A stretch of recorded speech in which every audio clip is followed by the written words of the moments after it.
အားလုံးပဲမင်္ဂလာပါခင်ဗျာဆရာကတော့ရဲ့အကတော့ official YouTube channel မှာပြန်လည်ကြိုဆိုလိုက်ပါတယ်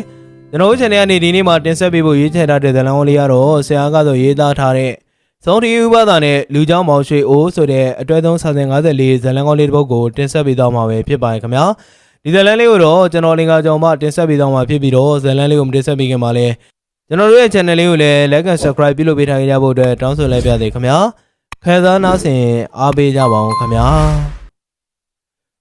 တကြီးထူးတဲ့အံ့ဩဖွယ်ရတယ်ဖြစ်နေပြီပြိုးတကြီးရဲ့ထုံးစံတိုင်းကိုမြအတန်ကြီးអော်ပြီးတော့ channel ကိုပြင်ဝင်လာတယ်ဗျအမနဲ့စာထမင်းစားနေတဲ့ကြောက်တောင်မှလန့်သွားတယ်အဖေကထမင်းလောက်ကိုအတင်းမျိုးချလိုက်ပြီးတော့အမလေးဟာထမင်းလောင်နေတယ်ဟဲ့ငါမြင့်ရမင်းဘာတွေဖြစ်လာပြန်ပြီလဲကွာငါမှမင်းអော်တယ်ကြနေစိတ်ထဲကိုတထင်းထင်းနဲ့ဖြစ်နေရပြီကွာအမလေးရင်ထဲကိုဒိတ်ခနဲ့ဖြစ်သွားတာပဲကွာထူးတဲ့အံ့ဩဖွယ်ရတယ်ဖြစ်နေပြီဗျတကြီးကဘာတွေဖြစ်နေတာလဲဘာတွေထူးသန်းနေတာလဲလို့ငါမြင်ရဟိုကျုပ်တို့ရမှာဖြစ်တာတော့မဟုတ်ဘူးဗျတမ်းမြောင်မှာဖြစ်နေတာဗျတမ်းမြောင်မှာလူချောက်ပေါင်နေလို့တဲ့ဗျအဲ့ဒါအဆန်းလာကိုမြင့်ဟာမြိုင်သာသွားရင်လေလျှောက်သီးသေးပြနှစ်ချက်ဖိုးဝင်တချင်းတစ်ပုဒ်သာကပြတဲ့လူချောက်တွေအများကြီးပဲဟာငါပြောတာမင်းကလေမိမချာအချောက်မဟုတ်ဘူးကွာလူချောက်ဘယ်လိုပြောမလဲဟိုလူသေးသေးလေးကွာဒါဆိုရင်ဂမ်ဘီယာလူကြောက်ပေါ့ဂမ်ဘီယာလူကြောက်ဟုတ်တယ်မင်းပြောတာမှန်တယ်ကွာဒါဖြင့်သွားကြည့်ရမှာပေါ့ဗျာဘာမှမွေးတာလဲဘာတူလဲ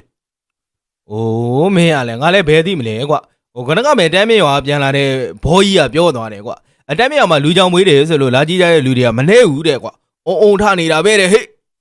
အတော်ပဲဗျာစာတဲ့ပေထဲမှာတော့လူကြောက်ကလေးတွေကြောင်ဖတ်ဘူးတာကြည့်တယ်ဗျအခုမှပဲတေးကြမရတော့မှာပေါ့သွားမယ်ဗျာလက်ကောင်တို့ကတော့ဒါမျိုးဆိုထိတ်ဆုံးရပါလား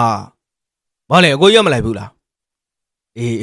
ငါလဲလိုက်မှာဗောကွာမင်းဒါမျိုးတော့လက်လွတ်ခံလို့ဖြစ်ပါမလားနေပေါင်းကိုကြီး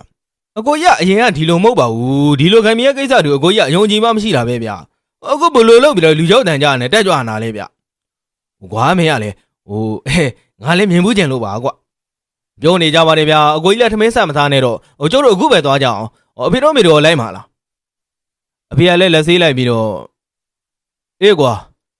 ဒါမျိုးကတသက်မှာတခါကြုံရခဲ့တယ်ကွာလူတွေပြောနေတဲ့လူကြောက်ဆိုတာဘလို့ပုံစံမှသိအောင်ငါလည်းလိုက်ကြည့်မယ်ကွာအကောင်းတယ်ဗျအဖေပါတော့ကျုပ်တို့နေရတာဗောဗျအမေရောလိုက်ဟုတ်မလားအမလေးတော်သမ်းပါလူကြောက်ဆိုတာခလေးအသေးလေးမွေးတာတဲ့ဘာအများထူးဆန်းတာမှတ်လို့အလုပ်ပြအကင်ပြနဲ့မလိုက်ချင်ပါဘူးဟဲအငယ်မနေနဲ့